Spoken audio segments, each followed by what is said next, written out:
Kagulat World, eto na naman. Alexandra Ala nasa quarterfinals ng Suzhou WTA 125 at kaharap niya ang isa sa pinakamalaking hamon ngayong torneo, ang former WTA champion na si Viktorija Golubic. Oo, tama ang narinig ninyo. Si Golubic ay may dalawa ng WTA singles titles, kabilang ang stud noong 2016 at Jiangxi Open noong 2024.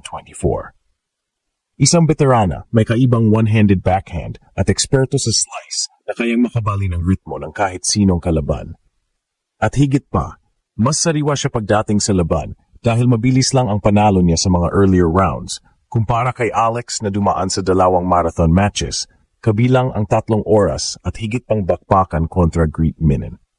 Kung titignan, lahat ng advantage na sa panig ng Swiss champion. Mas marami siyang karanasan, mas mahusay sa pagbabasa ng laban, at mas nakakapagpahinga papunta sa quarterfinals. Parang David versus Goliath ang kwento. Isang batang Pinay kontra sa isang seasoned pro na sanay manalo sa mga ganitong yukto. Pero dito papasok ang dahilan kung bakit kayang gulatin ni Alex ang buong mundo. Unang-una, momentum at tibay ng loob. Kung 2 beses kang nakalusot sa 3-set thriller, hindi lang katawan ang nasusubok, kundi ang mental toughness. Alex has proven she can dig deep, kaya kahit pagod siya, dala niya ang kumpiyansa na kaya niyang isara ang laban kapag dumating sa crunch time. Pangalawa, nasa forma siya ngayong taon. May WTA 125 title sa Guadalajara at ilang malalaking panalo kontra mas mataas na ranked opponents. Hindi ito fluke. Pinatunayan na ni Ala na kaya niyang makipagsabayan sa mga champion. Tactically, malinaw din ang game plan.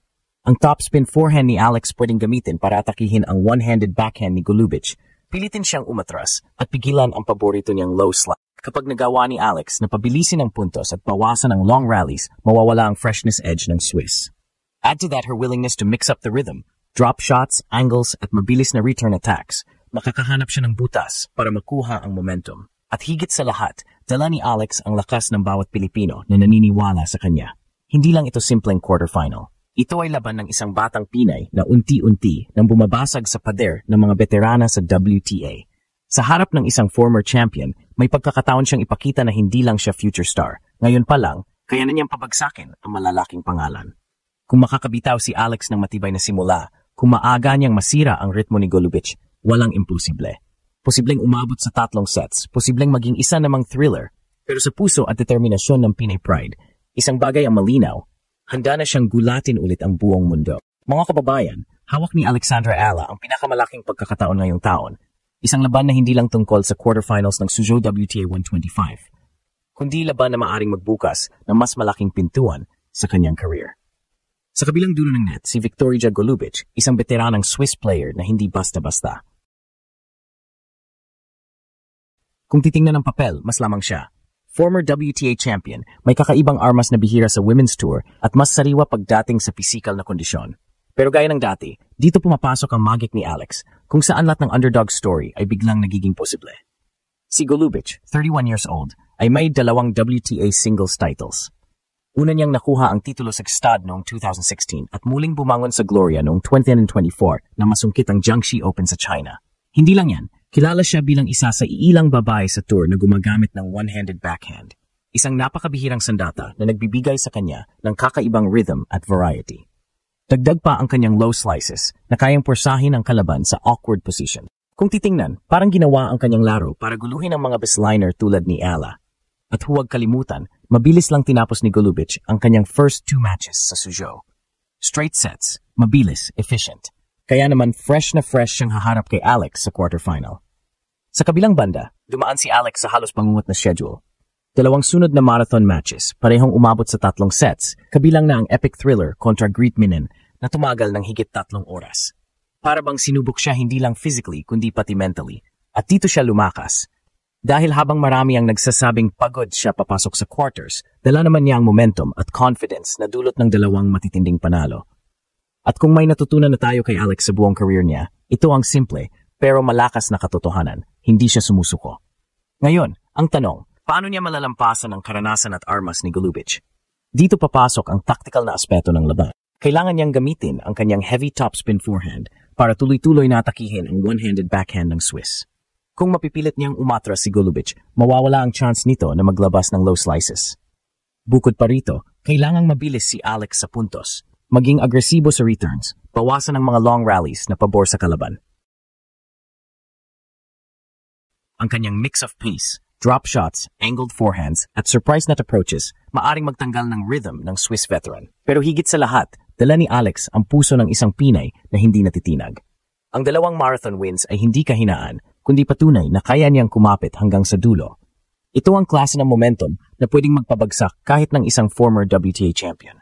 Kung makukuha niya ang early break, kung maipapakita niya agad na kaya niyang saluhin at balikan ang mga tricky slice ng kalaban, pwede nating masaksihan ang isa na namang pagyanig sa mundo ng tennis.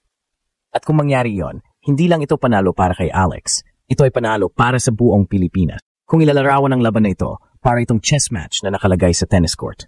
Sa isang banda, si Viktoria Golubic, isang Swiss veteran na kilala sa kanyang matalinong diskarte, composed demeanor at kakaibang arsenal. Sa kabila si Alexandra Ala, isang batang tigre na may apoy ng kabataan, explosiveness at determinasyon na walang kapantay. Dito pa lang, makikita na agad ang contrast ng kanilang laro. Classic versus modern, slice versus topspin, veteran calm versus youthful fire.